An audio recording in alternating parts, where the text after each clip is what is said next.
Thanks everybody again for joining us today. We are here to talk about the Zeeb Road and Liberty Road roundabout that we're going to be building this summer.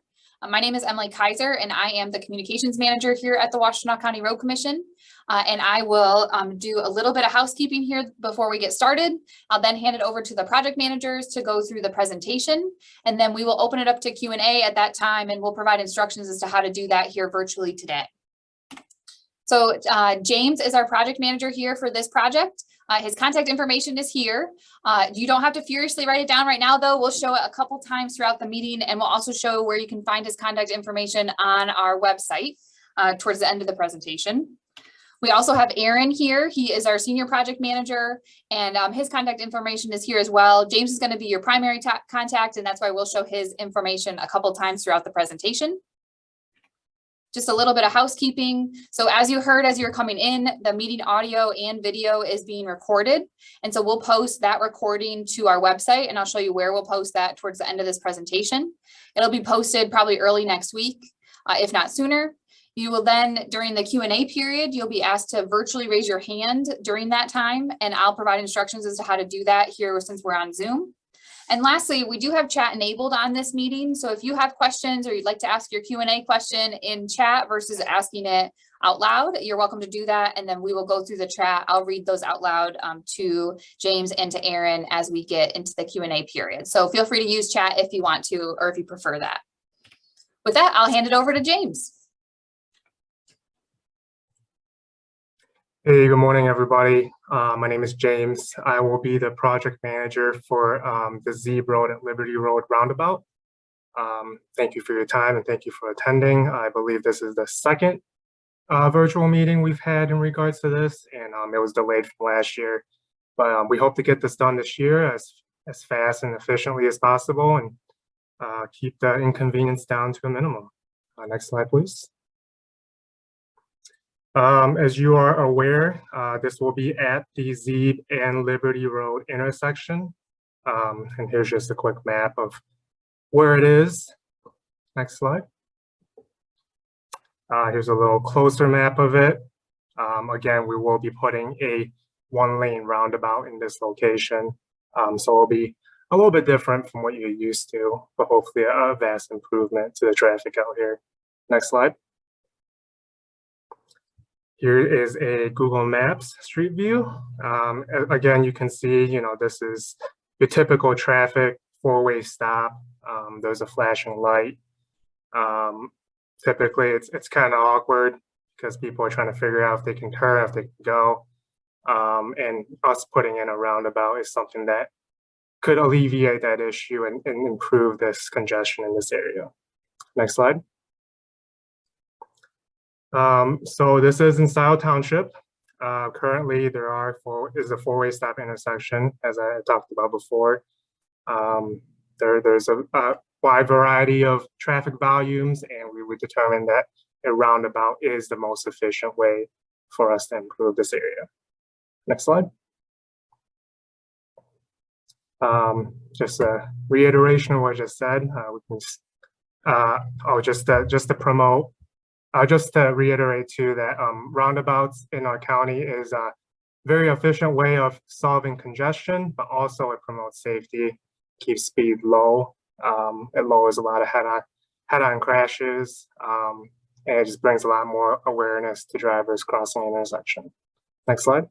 And James, sorry, before you do that, just as you had said, this is the second time we've had a construction information meeting ahead of this project because we thought we would build it last year. But if you're interested, we went into a lot more detail of why we chose a roundabout versus other types of treatments for this intersection. And I'll show you where you can find a recording of that meeting if you want to get into the weeds of that a little bit more. And were able to join us last June. So we've got that information on the website if you're interested. But sorry, we can go to the next slide now. James, just wanted to mention that. Oh, thank you. So what we're going to do on this job is to ultimately construct a roundabout at this four-way intersection. And as we're constructing the roundabout, we look to improve the drainage. And this will be a concrete roundabout. We have a variety of roundabouts, asphalt and concrete throughout the county, but we've determined that with the current costs And the amount of traffic and volume that goes through here, a concrete roundabout is the most efficient. And then we look to install permanent signs, pavement markings, and then install intersection lighting to keep this roundabout lit and safe at night. Next slide. So here is a aerial with the proposed plans. The plans are a little bit different from what is shown here, but this is your general limits of how far the road work will go. As you can see here, originally it was shaded in darker just to show asphalt, but it will be a concrete roundabout. Next slide. And James, with the concrete, we'll still have the colored concrete center islands, the splitter islands leading up to on each leg. So there'll still be that color variation, even though it's going to be concrete instead of asphalt, right?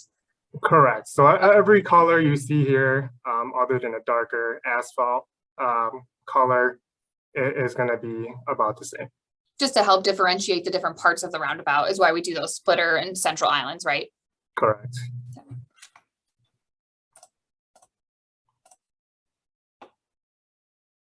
So here's a picture of typically what construction looks like as we remove the road. So you can see it's not very accessible. There's no lane marking, so we do discourage driving through here. And we'll go into the next picture to show more into this.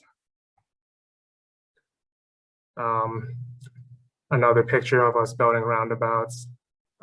There will be a lot of forms, a lot of people, a lot of different equipment and vehicles within this intersection at the time. Again, I stress that this will be a closed intersection just for our workers to work efficiently and safely, and also to prevent any damage to your personal vehicles. I do strongly encourage not trying to drive through here. And just use the detours as you see fit. Next slide.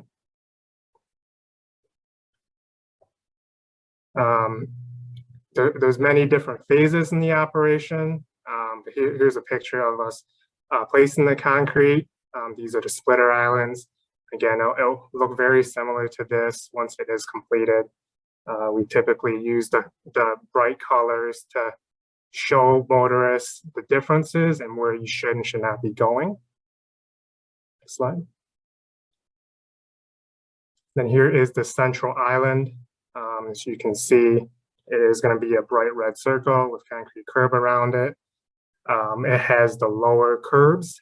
Typically, this lower curb doesn't mean that you, as a regular motorist, should be driving straight through it. This is something for the trucks that are larger than typical and that can't make those turns.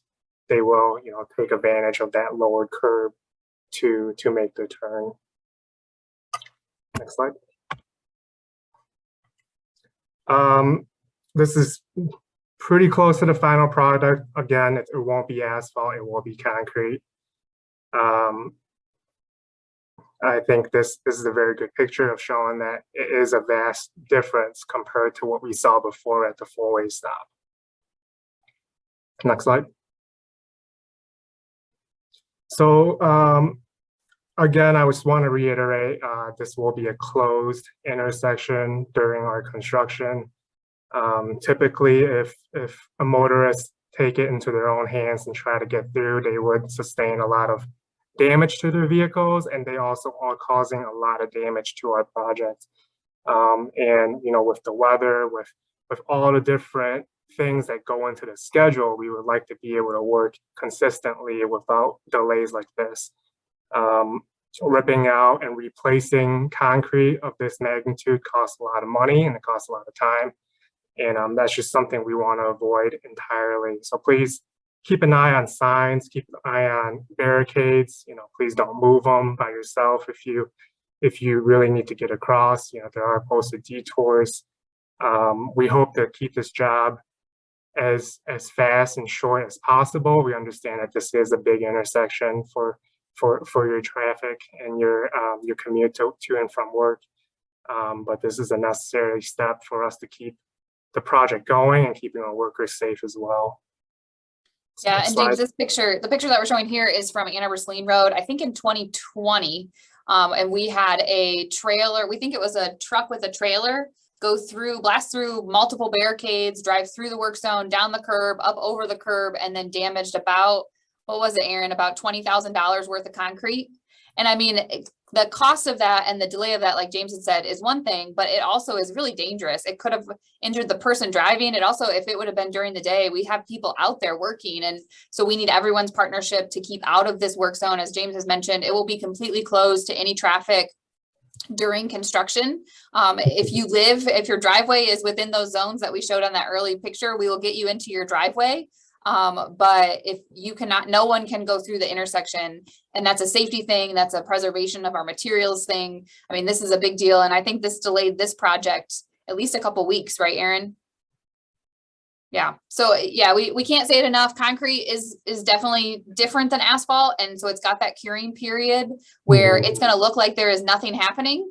When we're doing the splitter islands, when we're doing the central islands, and it will look like no one is doing any work. And that's because we have to let the concrete cure, or we have to do it all over again. So there will be periods where you may look out your window, or you may be trying to check out the project, and it will look like nothing is happening. And that's probably with the concrete curing process. And it can take days to cure depending on the weather, right, James? Correct.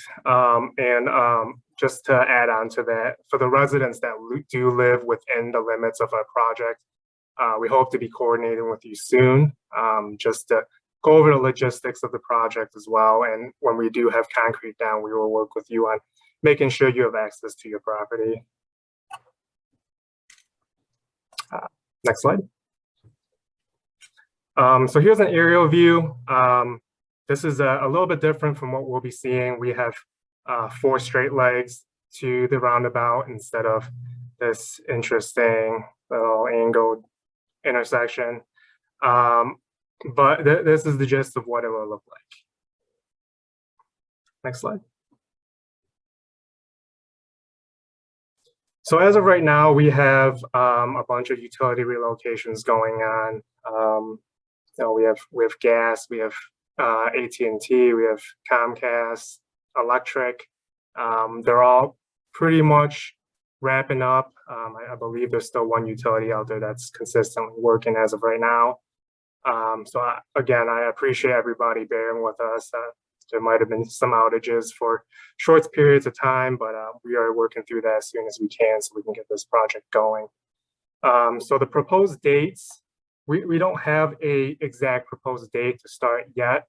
We are looking into starting the week after school ends, which is June 20th. That's something that I need to confirm with my contractor, and that's information that we'll be pushing out as well as we learn more about their schedule.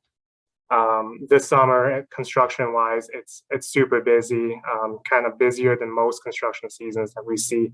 So our contractor is a little bit more flexible and a little bit more undetermined in terms of when exactly they'll start. So once we find out that information, we will let you know as soon as possible. And we do expect this to be done within 8 weeks. Again, that's weather dependent. And if everything goes well, we hope to get that done within that 8 weeks time, especially before the next school season starts. And that last bullet point just kind of reiterates, the weather does play a big part. We are seeing a lot of different weather over the summers now, and these delays could cause issues and delays to the project, but we aim to keep it under 8 weeks. The supply chain has been very volatile this summer as well, due to many different reasons. And as of right now, we are hearing that everything's on track, but that could change as well. So please bear with us. Utilities, we're working hard to coordinate everything, but there's always something unexpected. I'm keeping my fingers crossed nothing happens, but we never know. So if something does happen, we will work on it and get it solved as soon as possible. And then again, I talked about contractors scheduling. There's a lot of work going on right now, and contractors could expedite, could delay the project just based on all of their staffing and the needs. So that's something that, we will continually communicate with the public as we find out more about that information. Next slide.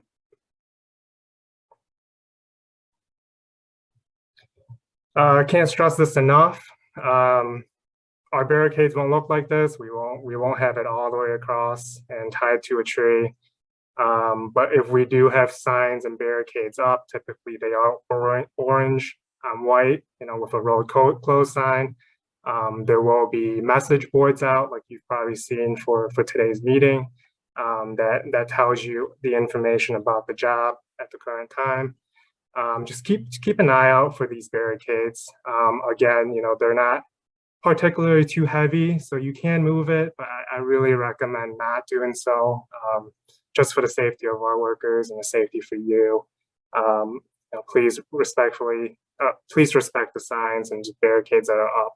Ultimately, this is for us to keep the job going efficiently and for us to keep our workers safe, and for us to keep you out of the dangers of a work zone as well. Next slide.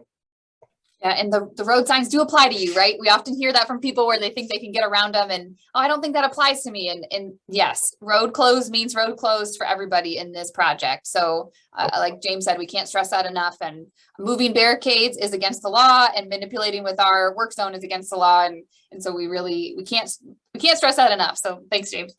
And I just want to, before we change slides, let's talk about pedestrians and bikers. I understand that non-motorists, people that want to travel without a car, typically use these intersections as well. It is very dangerous for someone that's not in a vehicle to be crossing construction site. Typically, you won't be wearing the high visible, bright orange, bright yellow clothing that we have, and you're just not aware of, what could be going on. So I highly advise, avoiding this intersection for the time being. Things could be very dangerous, things could fly all over the place, and you never know. I just want you to be safe as well. So please, if you are a pedestrian, if you are a biker, please avoid this intersection for the time being. Next slide. So here is our detour. Per regulations, we are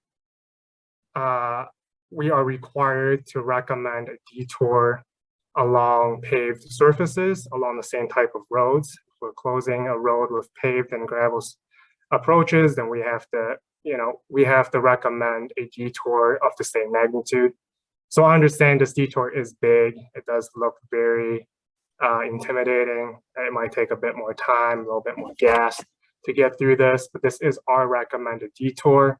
We will have signs up well in advance of the project, just warning local and passer-buyers, the motorists that travels through the areas about this detour. We recommend you follow it just because this is our recommended route. But again, everybody would do things differently, and please understand that the road is closed. So I recommend following a road around this area instead of going through our intersection. And just to go into a little bit more details, our recommended detour is from Scioto Church to Wagner to Jackson to Parker.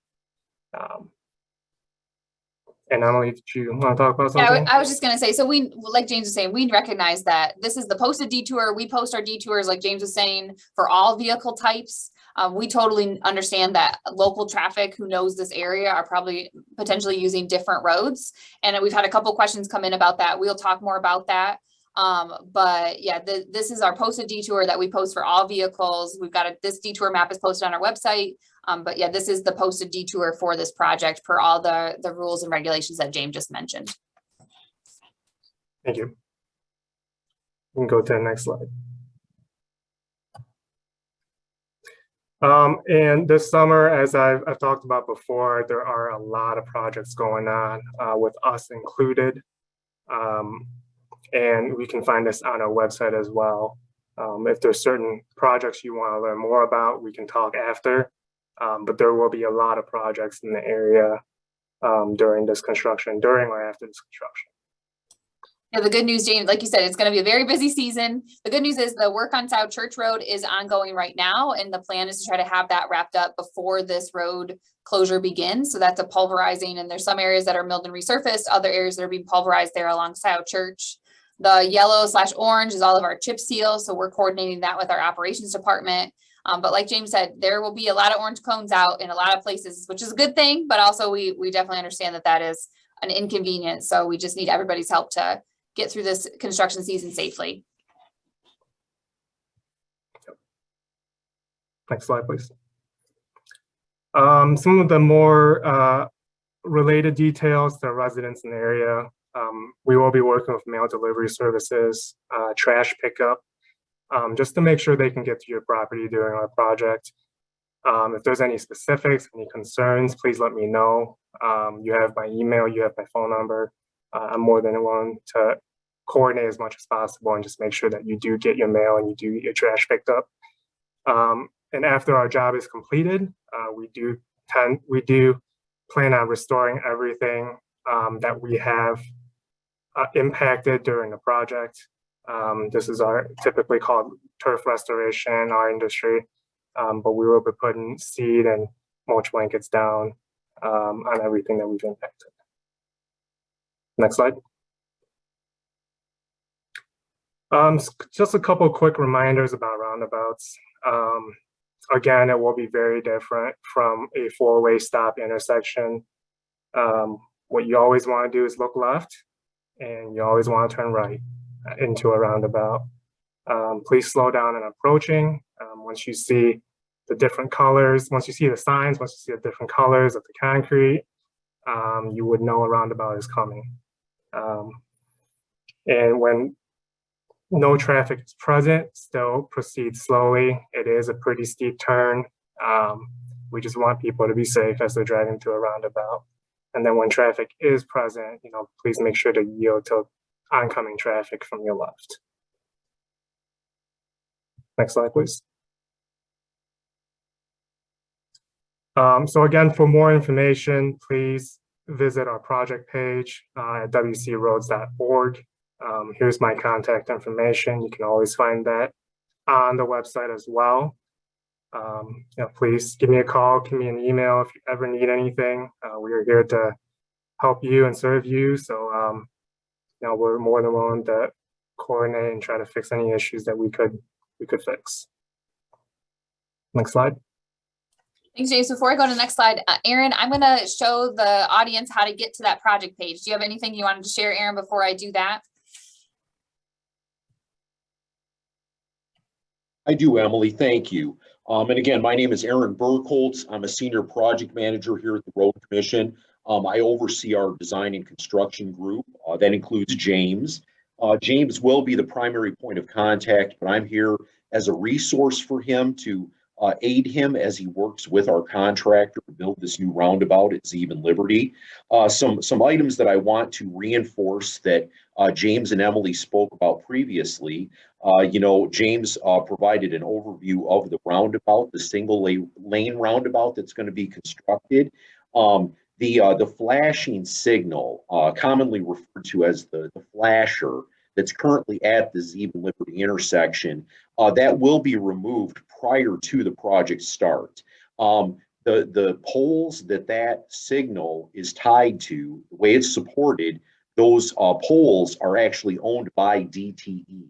So we need to allow enough time to have the flasher taken down. That would be performed by our crew, the Road Commission signal crew, and then have DTE remove the poles before our contractor mobilizes the site. So James is working with DTE and with our signal crew and with the contractor so that we remove that flasher just in advance of the project starting.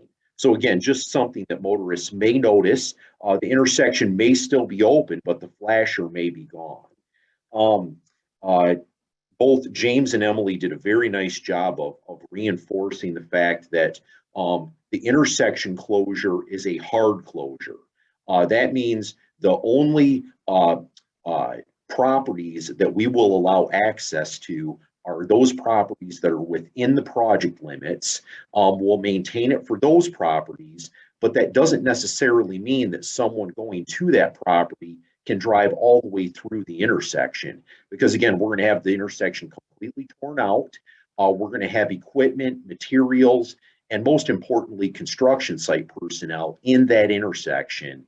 And motorists that blatantly disregard posted construction signs, barricades, road closed signs are jeopardizing not only their own safety, but the safety of those construction personnel that are on the job site. So again, it's something that's very important. James provided details related to the posted detour. So we commonly refer to that as the posted detour or the signed detour. And Emily mentioned that local motorists will often figure out an alternate means of getting around an intersection closure.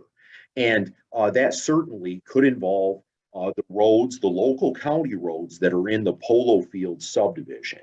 And motorists will attempt to bypass the intersection closure. Most notably, during the first 1 to 2 weeks is the worst of it.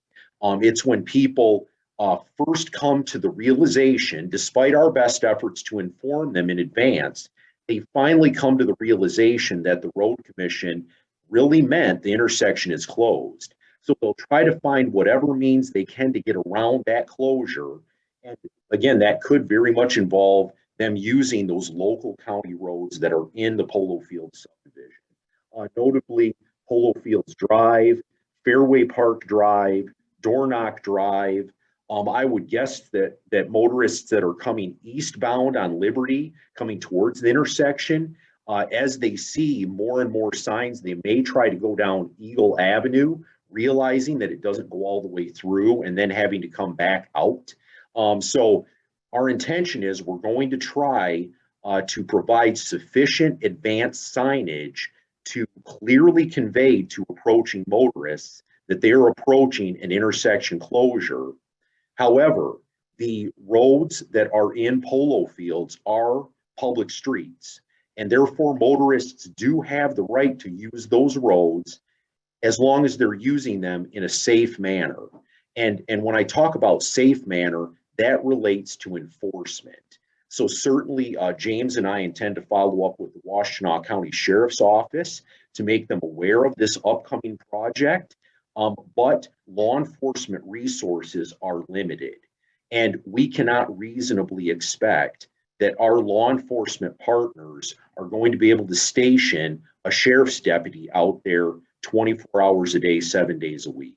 But again, we will do our best through the use of signs and barricades and through our work and cooperation with the sheriff's department to try to enforce the closure and to try to promote the safety of the motorists and the construction site personnel. Also, I'll mention with the resident access, it's a concern that we're aware of and has been brought up to us by residents as well, that it is common for Liberty west of the intersection, Liberty west of Zeeb, to flood. That's been an ongoing issue for many, many years. And we certainly will address that should that arise. If we are under construction and the intersection is closed and we get a large rain event during the summer and Liberty floods, then we will work with our contractor to make sure that the residents that are between Zeeb and the flooded location are able to get out via Zeeb Road. So again, it's something that we're thinking about. Certainly, we're hopeful that it's a dry summer and that we don't have to address the flooding concern, but should it arise, it's something that we're going to be talking to the contractor about, so we're all on the same page thinking about that. James spoke about this being a concrete pavement in this intersection. Emily stressed the fact that concrete has cure time.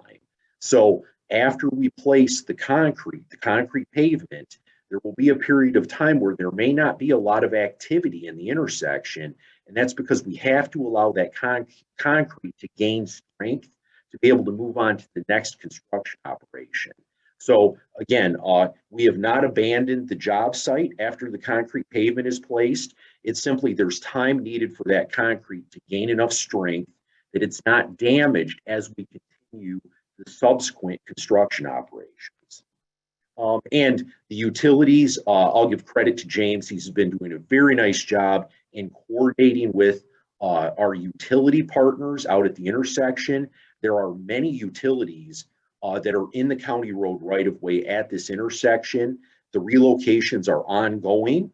We collect the utility information through a variety of means, but what often will occur, hopefully not on this project, but it is commonplace, where as we begin our work, and in particular, as we start our underground work, as we put a shovel in the ground, we identify utilities that were not made known to us. And that can be quite a challenge, is when we have an unknown utility on a project, and then we try to expedite identifying the utility owner and getting them to relocate that utility. But by and large, we cannot just rip a utility out of the ground because it's in our way. We have to be thoughtful about that. And so again, James brought that up before, but utilities can present a challenge, and we've got a world of utilities at this intersection. So I appreciate the time. As James said, I appreciate everyone taking the time today to attend. And Emily, if you want to go ahead with the next slide, please do. Yeah, let me do a quick, I'm gonna get out of this and show the group how to get to the project page on the website. So if you go to our website, and there's a link in the chat too, if you are on your computer, but if you go to our website, which is wcroads.org, there's a couple ways you can get to what I'm going to show you. But you can go to our roadwork and construction, and you can see our current projects map. Our current projects page will take you to this. And you can see we've got our construction map here that shows all the major projects that we have going on this year. Shameless plug, it also has some information here about a virtual construction season kickoff meeting that we have on Monday, where we will do a county-wide overview of the projects we have planned for the 2022 construction season. So that's on Zoom, just in a similar format to this. So we hope you can join us on Monday if you love learning about roads. But if you go down here, you can see all the different projects. As James had mentioned, it is a big construction season. If you zoom in here, you can see we've got our intersection project that we've been talking about today. And you can just click that more info, and you can find the project page that we have a link to in the chat. And this has the information that we've talked about. It had our announcement about today's meeting. After we get done here, it'll also have, under this helpful links, it'll have a link to these meeting slides and the meeting recording. You can see as well, because we did these meetings last spring as well. There's the detour map, but there's also the meeting from March 1st of 2021, the slides there and the recording there. And like I said, that meeting, we talked a little bit more about why we chose a roundabout versus a traffic signal at this intersection, if you're curious. You can also on this page, keep scrolling down, and there's this subscribe to projects update button. If you click that, that'll take you where you can put your email address in, and you can subscribe to receive any of our road related updates. So we do all sorts of different road advisories, so lane restrictions, road closures, traffic delays that may be occurring by township. So you can subscribe only to receive things that are in Scioto Township, or if you travel in multiple townships, you can subscribe to receive whichever updates you're interested in. There's also different types of emails. We do a weekly roadwork schedule that just went out a little bit before this meeting, where you can subscribe to receive an email every Thursday of what we have planned for the upcoming week. And then you can also see the different projects that we offer updates on. And this project, Liberty at Zeeb Road, is one of those projects. So you would just highlight that as one of the things you want to receive updates on and subscribe here. And then you'll get regular updates throughout construction. That's also a list that we will email prior to the start of the road closure. And then we'll provide updates throughout the process, so you can see what's going on right from the comfort of your chair, or the comfort of your computer screen. So we have project pages for all of our major projects. There's updates for a lot of our biggest ones. And so I really encourage you to check out our website, and we'd love to have you join us on that Monday kickoff meeting as well, just to see a broad overview of the plans we have. So let me get back to our PowerPoint here. All right, and we can get into the Q&A period. So just to provide some instructions here, if you would like to ask a question, there's two ways you can do it. If you are on your computer or smartphone, you first want to make sure you click join audio, which it looks like everybody has. And then you're going to want to click the reactions or participants button at the bottom of your screen, and then the raise hand button. And that will virtually raise your hand. If you've called in on your touch tone phone today, you can dial *9 and that will virtually raise your hand. I will then unmute people one at a time. We'll kind of go back and forth between comments or chat and people with raised hands to ask your question. We are here to answer as many questions as we can. We just ask everybody to be respectful of each other's time. The other way that you can ask a question, and a couple of people already have, is just to send us a question in chat, and I will read those out. Like I said, taking turns between those virtually raising their hands and those asking questions in chat. So with that, we will dive into the questions. Erin, you did a great job in your summary there at the end, because you answered a few of the questions that had already come in through chat. So we had questions about Polo Fields traffic, and we had questions about what happens if Liberty Road is closed due to flooding. So we've got those covered. We do have a raised hand with Pam. So Pam, you should be able to unmute yourself and you can go ahead with your question.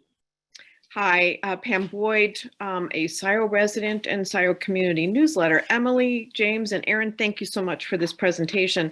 I have a question regarding learning curve you mentioned the learning curve for detours. What is the learning curve for drivers? One of my concerns is that the stop sign helps to slow traffic downhill on North Zeeb, in particular with semi trucks and even cars. And so my question is, are there more accidents in the beginning of a roundabout? What situations have you come across with roundabouts where there is a significant downhill decline? As everybody learns the curves. Thanks, Pam.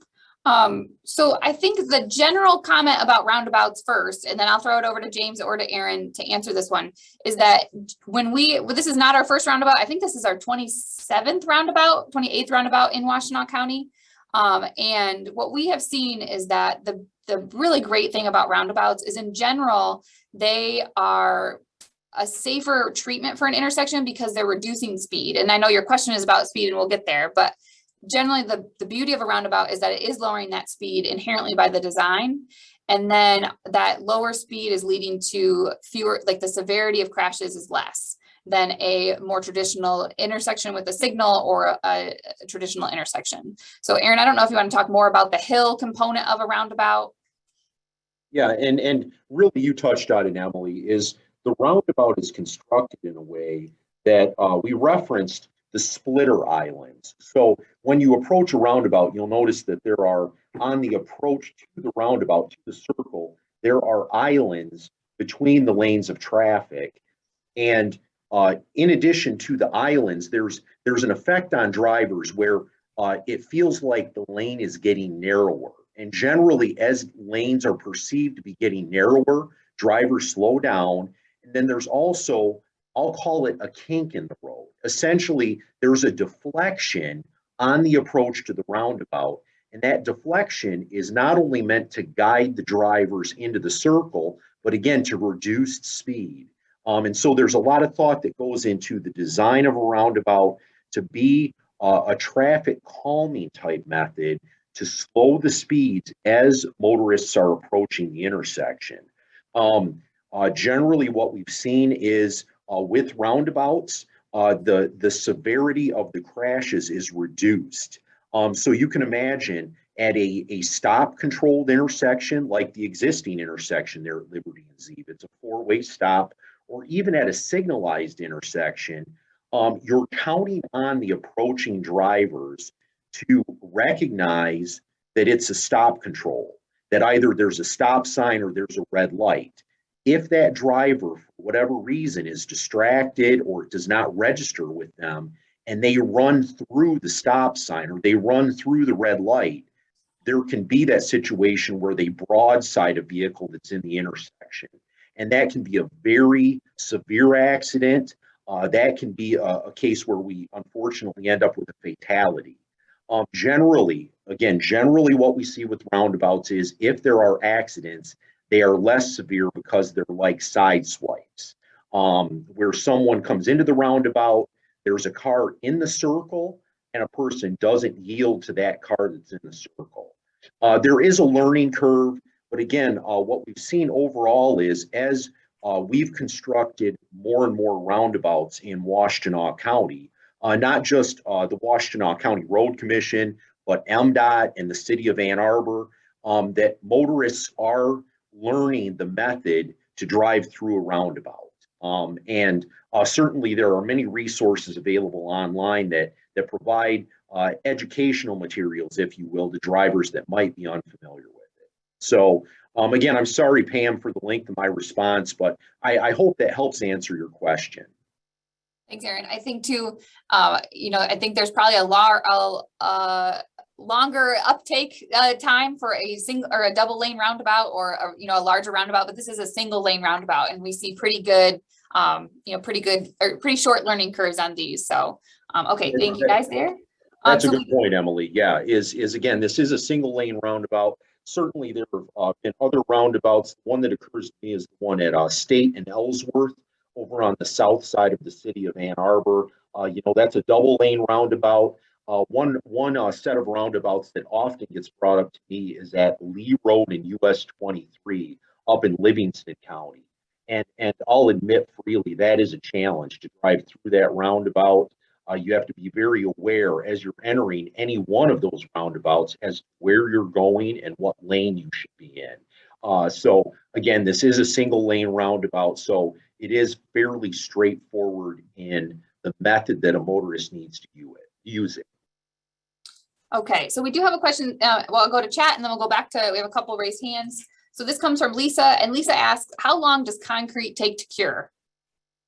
James, I don't know, or Aaron, I don't know who wants to take that one. Yeah, generally concrete, it depends on the type of concrete mix that's used. It depends on things like temperatures, like weather has an influence on concrete and the curing period for it to gain the design strength that's intended. But generally you're looking at, I'll say like a 4 to 7 day period for that concrete to gain sufficient strength that construction operations can continue without fearing damaging the work that you've done. So I'd say in general, 4 to 7 days. Okay, so our next raised hand is Bill Stein. Bill, you should be able to unmute yourself. Am I on? You are on. Go ahead with your question, Bill. I appreciate someone asking about the curing time. That was one of my questions. The other one is, I understand that C&D Hughes is doing the work on this, and that probably Doan is going to do the concrete. Is that true? I'm unsure about the concrete contractor, but C&D Hughes is the contractor. Okay, so the one thing I understand when Emily says that, we may drive down there and there's no one working, but so say C&D Hughes does all the excavation, they're waiting for the concrete contractor to come in.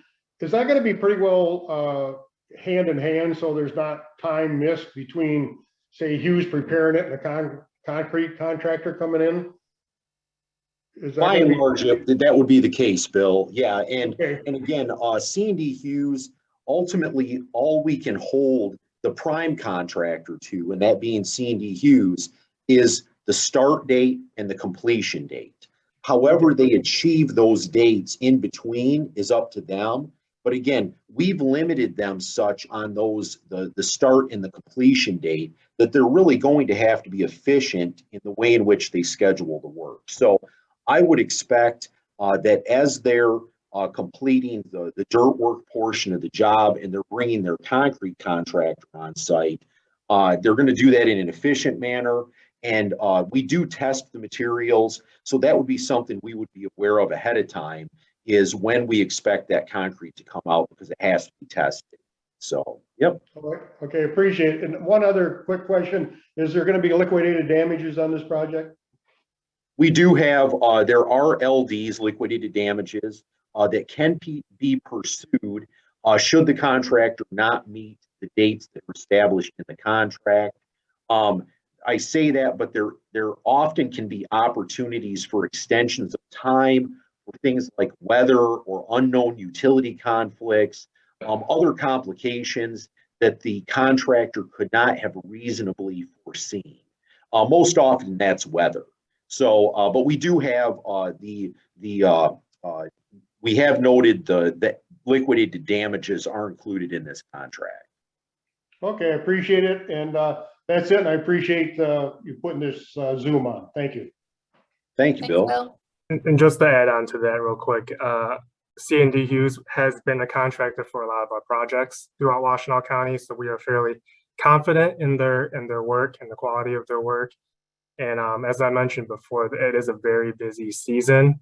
So I couldn't imagine them, slacking off or trying to push off a project, wasting their workers' time too, while they could be doing something else. So I'm just anticipating, like Aaron said, they will go from one step to the next as fast and efficient as possible. Thanks, James. I was going to ask that, so thank you for saying that. Okay, so our next question from chat, comes from Paul, and he has a couple questions, so we'll do one at a time. The first question is, and this is about timeline. So the project timeline says 8 weeks and the estimated start date of mid-June. We thought maybe June 20th, that week of June 20th sometime, but that's very tentative. Does that 8-week estimate include any provisions for downtime or supply chain issues, weather? And I think the broad answer is we try to be pretty broad in our timelines. James, I don't know if you want to talk more about that. Yeah, so the 8 weeks is, it does allow for a couple of days to maybe a week of downtime due to unforeseen weather or anything like that. And again, hoping that this summer has as least amount of wet weather as possible. We do hope to get everything done within that 2 months. But like you said, there are a lot of unforeseen issues, and that's something that we will work with Emily and our communications team on letting the residents know. We do provide a very good weekly update, and periodically updates on, like, with pictures and descriptions of the work as well. So if we are aware of any delays, we will let residents that are subscribed know as soon as possible. Absolutely. Okay, so Paul's second question was, he's seen at other roundabouts that they have additional signage about asking motorists to use their directional signals, their turn signals when entering roundabouts. Is that a type of signage that we're going to use at this intersection or at other roundabouts? I think we have some at Moon and Bemis. I believe that was kind of a trial to see how those were working. So I don't know. Do you guys know if those are going to be placed at this intersection? I don't offhand, Emily, and that's a good question. Appreciate Paul asking. And again, that's been something that you mentioned, Moon and Bemis. That's been one of the first locations where we installed signs encouraging motorists to use their signals to convey to the motorists that are present at the approaches what direction they're going to head in. But I don't know, James, does this project, as part of the contract work, did we include the installation of those signs? Yeah, I'm looking at our plans right now. We don't have signs like that. We do have speed advisory signs as we're going into it. But that's certainly something we can look at, and if it's something that we can implement, and we decide that it is beneficial for this, we could look into something like that. We just had somebody else comment that they like those too. So we will definitely pass that along and talk with our traffic and safety team about those. The ones at Moon and Bemis, I know I think that was the first roundabout where we put those as kind of a trial to see if that was something that was helpful to motorists. And those are advisory signs, yeah. And like motorists, roundabouts are still a learning process for us too. It's certainly beneficial in some areas and it may not be beneficial in others. So it's definitely something that we're hoping to learn more about and keep making it better. All right, so let's go. We've got another raised hand. Jillian K, you should be able to unmute yourself. Good afternoon. Can you hear me? Good afternoon. Go ahead. Yep, we can. Great. Go ahead with your question. Yeah, thank you. And I'm sorry if I'm asking a question that's already been answered previously. Drainage, improved drainage was brought up. And so my question is, if there's improved drainage for that intersection, where does the water go? As we know, this area, Liberty Hills, and even down the road, there's a lot of flooding issues. And if there's improved drainage, the water must go somewhere. And is there anything that is in place to help those parcel owners if the water does impact them because of the roundabout? Sure. Can we go back to the map, James? Yeah, please. Okay, thank you. Thank you for your question. This is something that is a big part of our design. We had this consulted out to our consultant to design, and it was one of the major topics that, you know, we want to make sure we're not making anything worse. And if there are issues out here in terms of drainage, we look to correct it as best we can. With the budget and with the money that goes into this project, we are limited to the extent of what you see on this map. You know, we can only go so far in terms of our road work and our drainage work. And it has been assured that, you know, we aren't creating more of a problem. We aren't adding water. We are just helping divert and clean up the ditches out here for the water pathway. But if there are issues in the long term in terms of, you know, adding water to certain properties, that is something that we are always accountable for, and we look to fix as soon as we can. But as of right now, the design as we see it is conveying the water the way it used to be conveyed. So we hope that it does not, you know, cause any more additional issues or cause any additional issues to the location.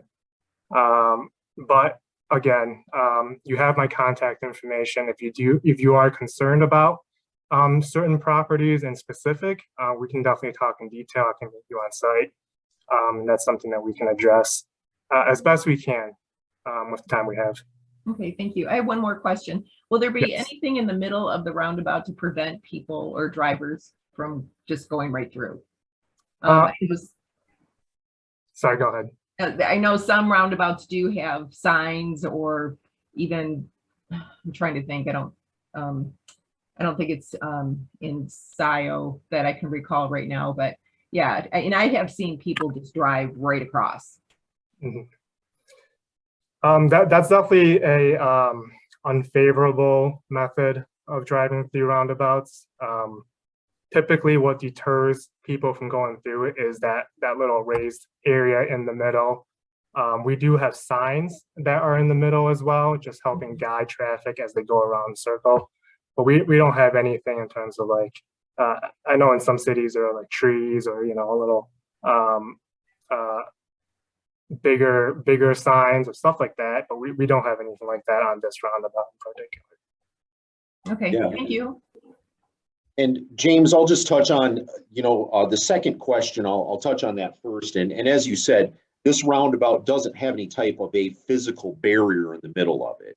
So we do have signs, but if someone is going to completely disregard the center of the roundabout and drive straight through, the sign is not going to stop them. They're going to drive right through the sign. Now, as I feel I'm a reasonable motorist, if I hit a sign, I would stop.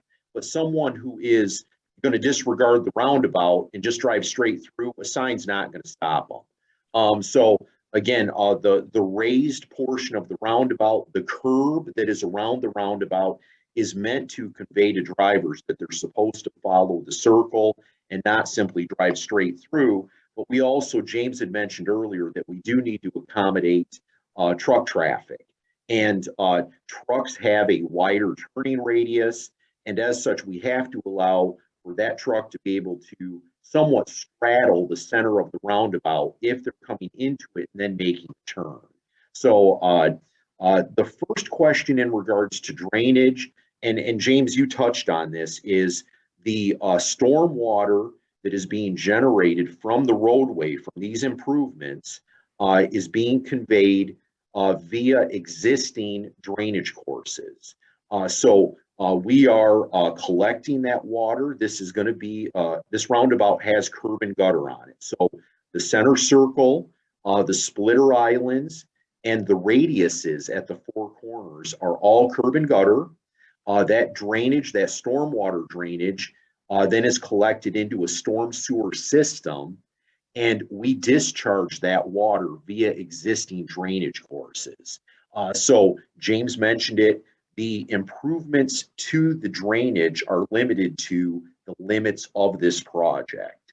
And so again, I just wanted to stress that point that James made in his response. Thanks, Aaron. I think it's important too that if anybody is a property owner within this area that we're looking at and they want to see specifically what we have planned near their property, contacting James is a great way to do that. And we're happy to have that conversation, like James said. Okay, so we've got a few more questions in chat. Lisa asked about our website. Why is it .org or .gov? It's a great question. That's how it has been for a really long time, is that we're wcroads.org. It is not a law that like county agencies have to have that .gov. You often see that at state and federal, but ours is .org. Washtenaw County government itself is .org. So I guess just an oddity of some local government things, but we're wcroads.org is our website. Carol asks, just about the process of you, Aaron, you had mentioned the flashing beacon is going to be removed a few days before the intersection probably be closed, but the stop signs will still be there. So it'll remain a four-way stop, correct? Correct. Okay. So that answers Carol's questions, just concerned about a free-for-all there for a few days. It'll still have the four-way stop signs. Let's see. Stephen asks about, a lot of the traffic on Zeeb Road is gravel trucks, and is the roundabout really a good solution for those gravel trucks? And we've talked about that kind of center truck apron. This is not the first roundabout we've built in areas where there are gravel haulers. Aaron or James, you guys want to speak to that a little bit more? Yeah. So these roundabouts do accommodate gravel trucks. It is designed in a way that it should be safe for gravel trucks to be traveling across this intersection. And God forbid any accidents were to happen, it's a safer way of being in an accident, a less impactful accident, you may say. Aaron, did you have anything to add to that? No, and I was going to mention the same, James, that these roundabouts are designed in such a fashion that they can safely accommodate a variety of trucks, including gravel trains. And one of the things to keep in mind with gravel trains is, you've got the rig, the motor up front, and then you've got two trains behind. And so they can articulate quite a bit. So we have not observed, based on our construction of other roundabouts throughout the county, there being any issues with gravel trains being able to use those.